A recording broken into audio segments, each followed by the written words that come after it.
Bismillahirrahmanirrahim. Assalamualaikum warahmatullahi wabarakatuh. Alhamdulillahirabbil alamin alladzi arsala rasulahu bil huda wa dinil haqq liyuzhirahu 'alad dini kullih walau karihal musyrikun. Asyhadu la ilaha illallah wa asyhadu anna Muhammadar Rasulullah. Allahumma shalli ala sayyidina Muhammad wa ala sayyidina Muhammad. Qala Allah Ta'ala fi kitabihil karim. Na'udzu billahi minasy syaithanir rajim. Bismillahirrahmanirrahim. Ya ayyuhalladzina amanu in ja'akum fasiqun binaba'in fatabayyanu an tusibu qauman bijahalatin fatusbihu ala ma fa'altum nadimin. Shadaqallahul azim. Kaum muslimin, muslimat rahimakumullah, puji dan syukur mari kita persembahkan kepada Allah Subhanahu wa taala. Alhamdulillah, dengan segala nikmat hidayah taufiknya kita masih bisa melaksanakan tugas-tugas dan aktivitas kita dalam rangka memperbaiki dunia kita menuju kehidupan akhirat yang tentu kita harapkan baik juga. Kehidupan dunia yang diridhai oleh Allah Subhanahu wa taala, dan dengan begitu kita berharap surga juga diridhakan oleh Allah untuk kita. Salawat dan salam kita mohonkan kepada Allah Subhanahu wa taala itu senantiasa dicurahkan kepada junjungan kita, teladan kita dalam hidup dunia wal akhirah, teladan dalam kepemimpinan, teladan dalam kehidupan bermasyarakat, dalam segala sisi kehidupan kita, yakni Nabi Muhammad sallallahu alaihi wasallam. Dan kita berdoa mudah-mudahan kita adalah umat beliau yang mendapat syafaat dunia wal akhirah. Hadirin kaum muslimin, kaum muslimat, jamaah zuhur rahimakumullah. Tema kuliah zuhur kita pada kali ini adalah membangun peradaban Islam dengan mengutamakan akhlak.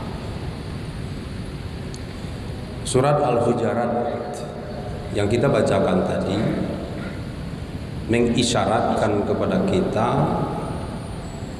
bagaimana kita umat Islam haruslah memiliki kecerdasan yang tidak hanya cukup, tapi kecerdasan yang luar biasa. Karena memang kita ditakdirkan sesungguhnya oleh Allah menjadi umat terbaik dengan potensi, dengan tuntunan, potensi kita diciptakan dengan terbaik dan tuntunannya yang tiada tandingannya, tuntunan hidup dunia wal akhirah. Maka dengan potensi kelahiran kita, potensi fisikli kita yang diciptakan dengan sebaik-baik penciptaan dan kemudian diberikan pedoman hidup dengan sebaik-baik pedoman, maka sesungguhnya semestinya umat Islam harus menjadi umat terbaik dalam semua sisi. Dan ini bukan cerita kosong. Kalau kita baca sejarah peradaban dunia, ratusan tahun lamanya umat Islam menjadi kiblat ilmu pengetahuan dan peradaban dunia. Malah kalau kita baca sejarah peradaban dunia sekalipun, universitas termodern sekalipun, yang pertama-tama lahir itu adalah dalam dunia Islam yang disebut dengan Al-Azhar University, dan dia mengembangkan sayapnya ke Eropa dengan dibangunnya Cordova University di Spanyol. Itulah universitas pertama di Eropa, dan orang dunia mengambil kiblat ilmu pengetahuan ke dunia Islam. Jadi cerita tentang bahwa kamu adalah umat umat terbaik, bahwa kamu diciptakan dengan sebaik-baik penciptakan, bahwa kamu akan dituntun dengan pedoman yang sebaik-baik pedoman, itu ada buktinya. Sejarah ada bukti. Cuman apa yang membuat masyarakat Islam kemudian semakin lama semakin menurun peradaban? Kuncinya adalah kemajuan ilmu pengetahuan dan teknologi tidak diimbangi dengan kemuliaan akhlak.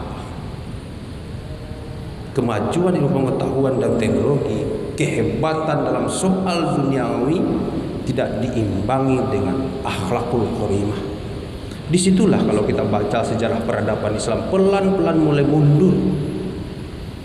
Mungkin dalam kehidupan kita sekarang, ilmu pengetahuan yang kita punya, teknologi yang kita punya tidak diimbangi dengan akhlak yang mulia, sehingga terjadilah penyimpangan, terjadilah penyalahgunaan.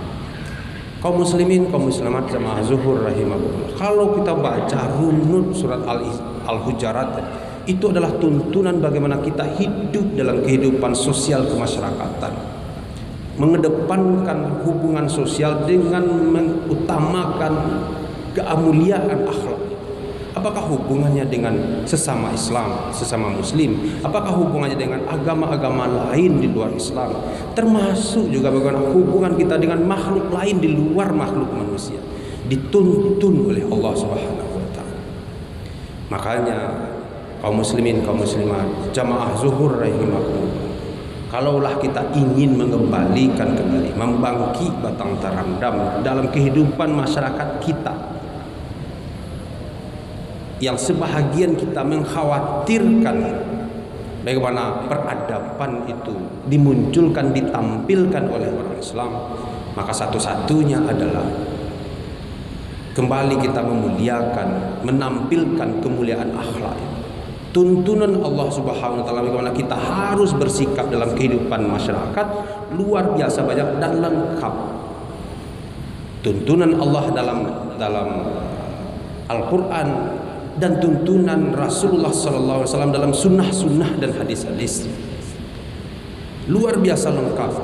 Dari mulai kita bagaimana masuk WC, bagaimana keluar WC, sampai kepada hubungan suami istri diatur oleh Allah, diatur oleh Islam. Bagaimana kita harus berperilaku sebagai pemimpin, bagaimana kita harus berperilaku sebagai rakyat, bagaimana kita harus berperilaku sebagai suami, bagaimana kita harus bersikap sebagai berakhlak sebagai istri dan anak-anak sekaligus. Karena memang pada diri kita semuanya itu ada. Kita sebagai suami, kita sebagai anak, kita sebagai pemimpin, sekaligus kita juga sebagai bawahan. Semuanya ada tuntunan. Persoalannya lagi, kita mampu tidak mengimplementasikan tuntunan ini. Sudahkah Al-Quran dan Sunnah itu menjadi pedoman hidup kita untuk membangun peradaban kita, keluarga, dan masyarakat kita? Makanya jelas Allah tutup, hei orang beriman, jika ada kabar-kabar tertentu yang datang dari orang fasik, orang yang kemudian membuat kekacauan, maka teliti betul. Allah tidak mengklaim bahwa semua berita orang fasik itu salah. Kan tidak Allah katakan ketika ada berita dari orang fasik maka tolaklah, maka abaikanlah. Tidak.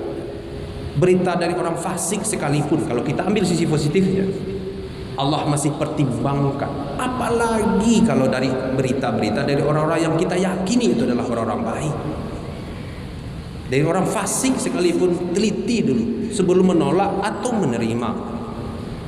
Begitu betul Allah menuntun kita agar kita hati-hati dalam hidup, agar kita juga tidak membuat kegaduhan, keonaran, kekacauan yang membuat orang bisa menjadi bertengkar, berkelahi gara-gara berita yang kita sampaikan. Dan ini kontekstual sampai sekarang. Dan memang kita yakin bahwa Al-Quran adalah pedoman hidup sepanjang zaman. Mudah-mudahan apa yang kita sudah lakukan, kita lakukan dengan semakin lebih baik lagi. Dan kalau ada pun kekeliruan-kekeliruan yang kita lakukan, mari kita berpedoman kepada pedoman yang luar biasa. Tidak ada tandingannya, pedoman hidup yang tidak ada tandingannya di atas dunia ini. Mudah-mudahan ada manfaatnya buat kita. Billahi taufiq wal hidayah. Banyak maaf. Wassalamualaikum warahmatullahi wabarakatuh.